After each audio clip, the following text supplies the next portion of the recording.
Let's do some drywall. Hello everybody, Drywall Repairman here. We're just doing another patch. Most common patches I do are for these shower or tub valves. They open up the wall, usually the back side of the wall, and they open it up. I have several videos of these. You know why? Because it's the most common drywall repair. At one point these are going to leak. You're going to have to fix the O-rings or whatever that the plumber has to do on these. So it's either they access it to the tile side or shower side, or they access it from the back side wall. This is in the bathroom area. So basically, let's put down some plastic and put some plastic around the wall and the sides because this is a spray texture. It's a light spray knockdown. So we're going to just do the process of patching this up and then doing a spray knockdown texture. Patch is kind of offset, so I'm going to cut it back because you can see the stud here. I'm going to cut it back a little more center here. Maybe straighten the top up. I may put a piece of wood here and a piece of wood there, and then put the sheetrock in. Then we're going to tape it with fiberglass tape, coat it 2 times, and then do the spray texture. But let's get to work. I always use 1.5" masking tape. I'm just going to mask the walls because I don't want to get texture on the other walls. There's no need to paint other walls besides the wall you're working on, so I like to always mask the other walls if possible. Zoom angle. I like to mask a couple or a few feet below the patch. Any masking technique works. Just want to plastic off the area.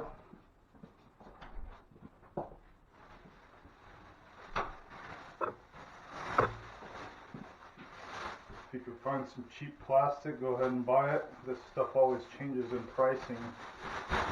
I have a roll that I use. I buy a 12-foot roll, so it rolls out to 12 feet, like 400 feet or 4,000 feet. It's a big roll of plastic. Usually lasts me a couple weeks to a month doing these simple masking jobs like this.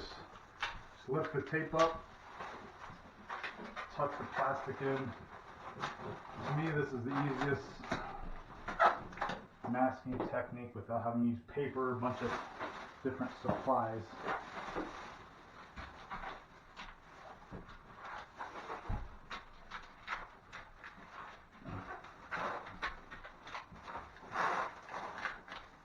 Alright, put down, roll the plastic out.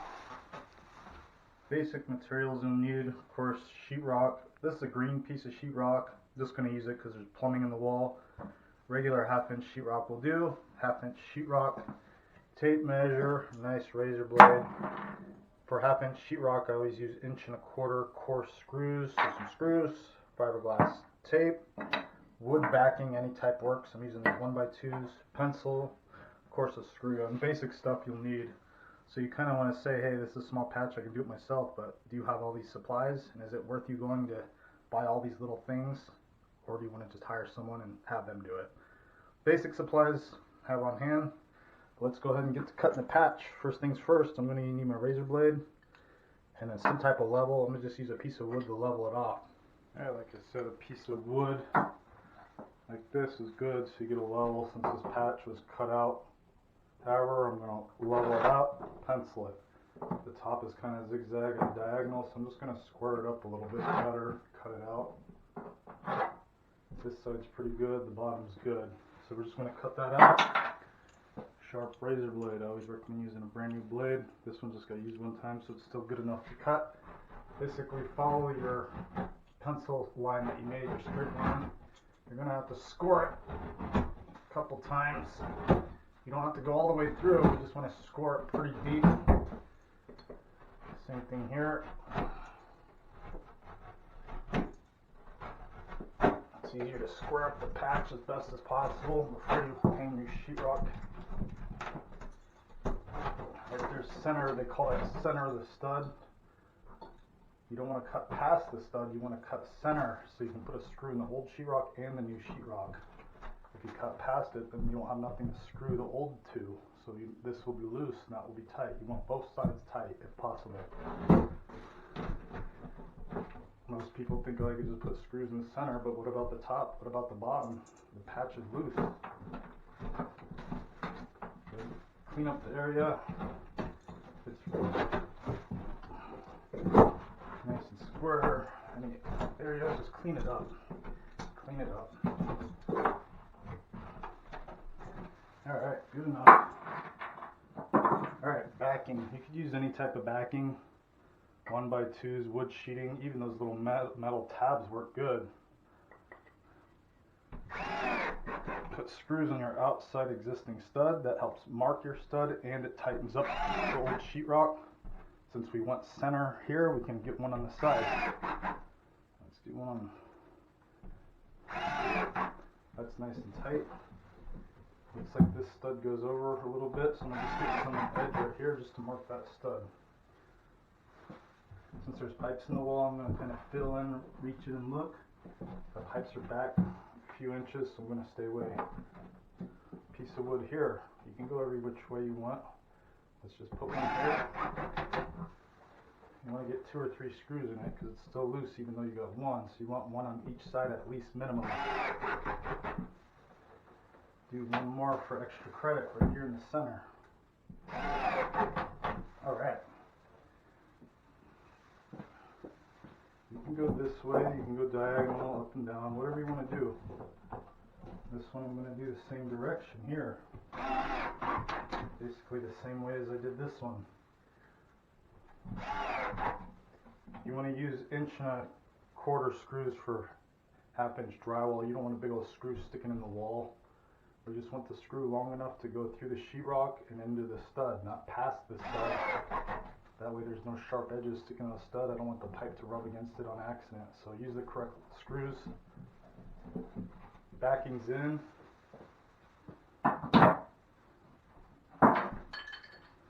You could also cut the piece of sheetrock prior and you could have put against it and penciled it off. Or you can get a piece of sheetrock now and cut up to it, kind of cut it around, or you can do the old-fashioned way.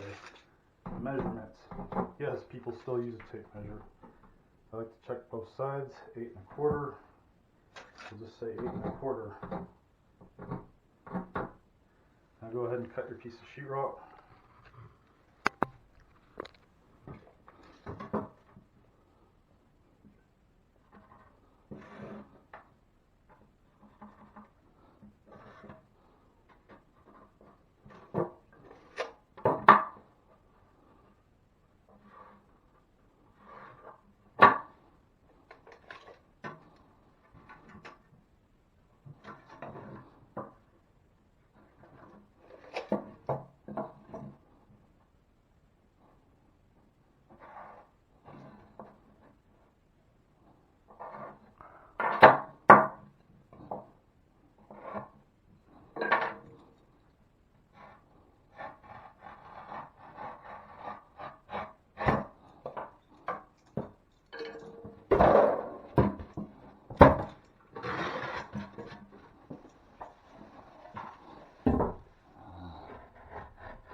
It's tight, so you're going to have to cut back the side. That's alright. You'd rather have a nice patch than a patch with gaps, so go ahead and cut it.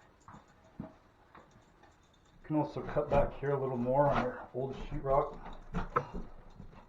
or just take the side of the patch like this. I like to just do it at a 45 and just cut that side down like that, and I'll turn around and cut that side like that, and just go down the center. Or you can take a rasp and really rasp the edges.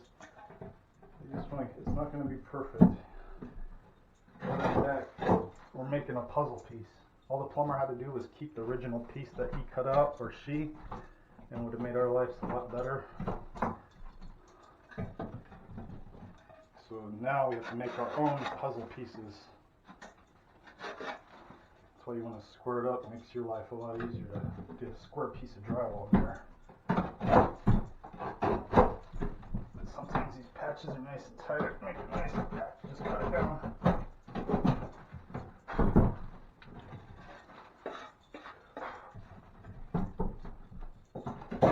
It looks good to me. Don't get any better than that. Now you're ready to put screws in. Now I know my stud goes this way because I put screws in it. You could also use the pencil and marked it, but I like to start the center of the original stud. That's the strongest part of the wall, is original framing. One in the middle. If you miss the stud, kick it over, catch it, catch it. My stud's up here that I put my backing. One there, one on the end. This one's not needed, but extra credit. Remember that stud I marked in the middle? That's a strong point there. Bottom, one on the end, one at the other end, and extra credit. This is not needed. It's more than enough screws. Now that you got your patch all hung, let's go ahead and scrape it. Scrape it with the 6, any loose stuff like that. That was right on the tape seam, the 4-foot tape seam, so I'm going to dig out that area a little bit. And that way the channeled, so my new tape will sit in nicely. Scrape the sides. I also like to scrape past the patch area if there's any goobers, so when I mud, the goobers don't get in the way and mess up my coating. Fiberglass mesh tape. I know a lot of people don't like fiberglass mesh tape, but hey, I use it on every drywall repair job I do. I have to warranty my work for a minimum of 2 years. So those that are in doubt, say that this stuff's no good. Well, I've never had a re-crack out, and if it cracked after me doing a repair, it was because of a structural issue, not a tape issue, why it re-cracked out. You just gotta use the fiberglass correctly. Overlap, see this? I'm gonna overlap that one. Overlap it.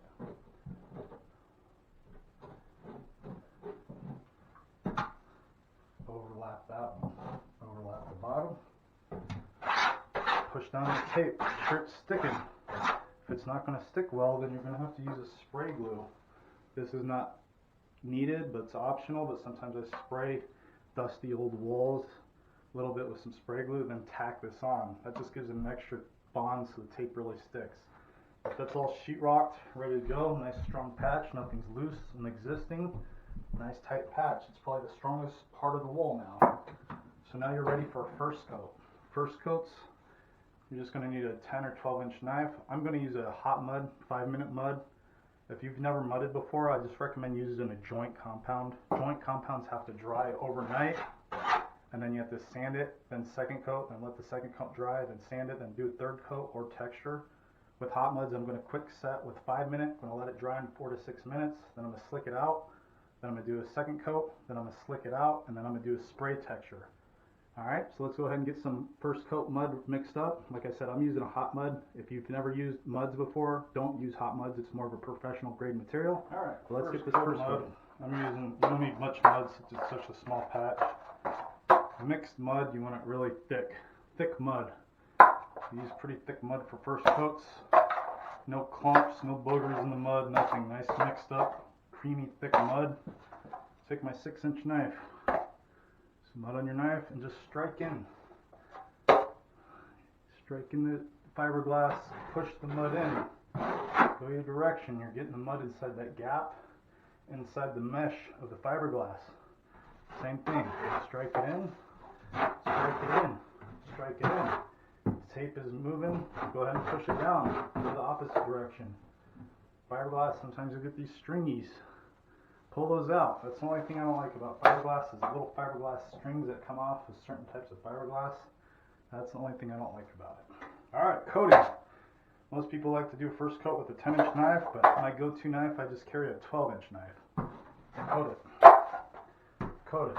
I like to get all my mud on my work area before I trowel it down. You're going to have to feather your edges. So I'm taking my finger, I'm going to be steering it. This is my steering wheel.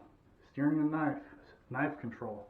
I'm going to feather the top edge like that. See how I took the mud off that? Because my finger's there, it's steering it. Take that mud off, knife, now I'm going to do this side. I'm going to do the right hand side, so now I'm going to switch it. I'm using my thumb to put pressure on the knife. Feather that side. Now feather the bottom. Good to go. Normal patch like this, I might just go down the center, feather the top, feather the bottom. It's good to go. Let that first coat set up. Since it's a 5-minute mud, I'm going to have to clean up my extra mud. I didn't need a lot of mud. I didn't mix a quarter of a pan. I have all this wasted mud. The only problem with hot mud, once you mix it, you have to use it or throw it away and waste it. So I wasted enough mud here to do a second coat. That's okay. Clean your tools right away. Extra mud, I just like to scrape it and dump it on a piece of plastic to get it out of the way. And then go ahead and clean your pan, clean your knives right away. Don't just put them away, put them on the ground and forget about them. Your next step is to clean up your tools and then come back in with the wet sponge. The wet sponge, we're going to get rid of that edge. You always want to get rid of your edge, feather your edges. And then we're going to slick it out with the 6-inch knife. This technique is used for hot muds. After you watch a few of my videos patching, you'll know my slick out technique with hot muds. Slick out techniques used for hot muds only. Joint compounds, you usually sand. You could try to slick out joint compounds, but you're going to make a big mess. Hot muds, you slick them out as they're starting to set up, not after they set up, as they're setting up. Let's go ahead and clean our tools while this sets up. A few minutes. It's still damp to touch, but it's good enough to work with. I can run my hand on it, and it's only getting a little bit of mud residue on my hands. Like I said, 6-inch knife, clean, wet sponge. Get rid of that edge.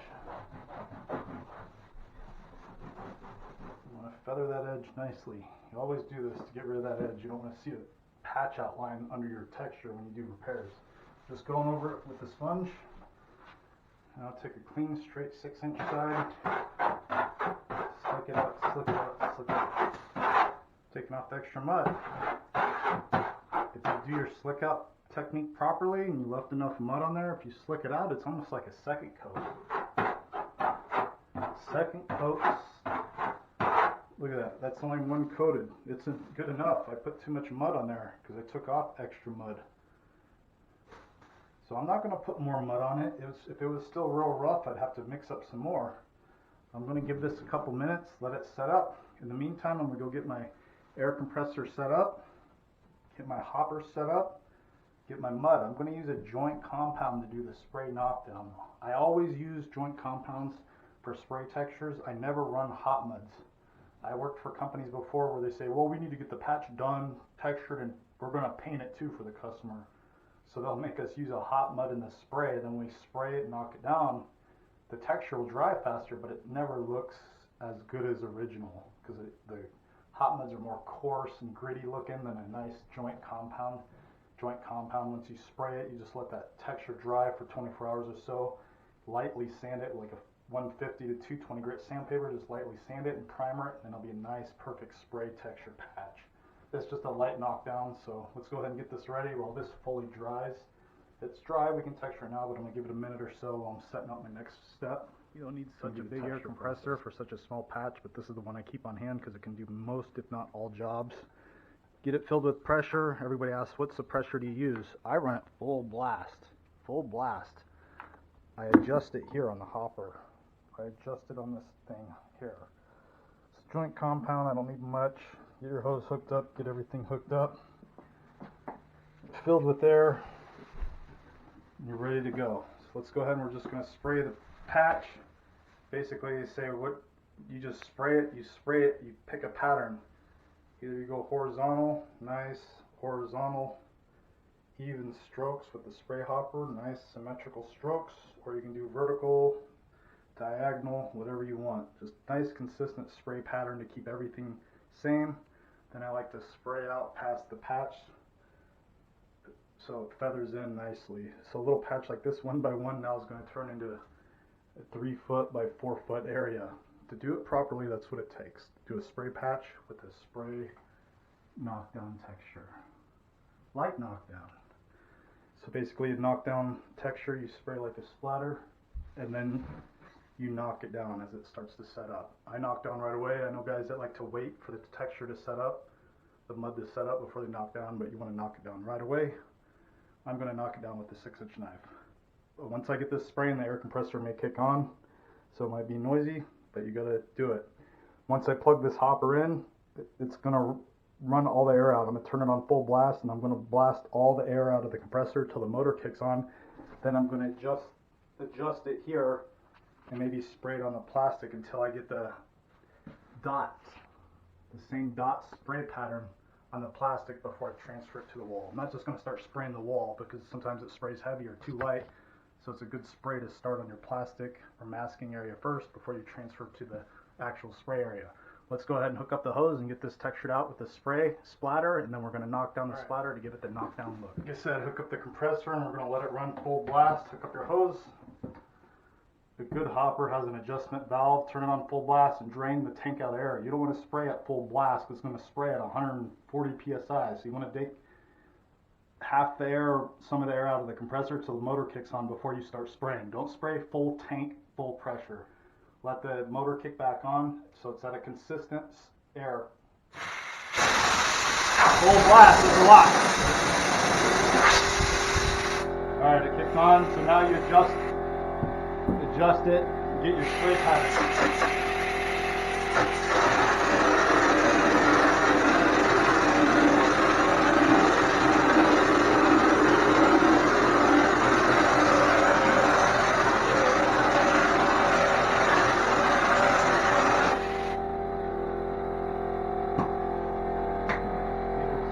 I like to use a 6-inch knife. I know a lot of guys like to use these big old knives to knock down, but we're just doing a patch.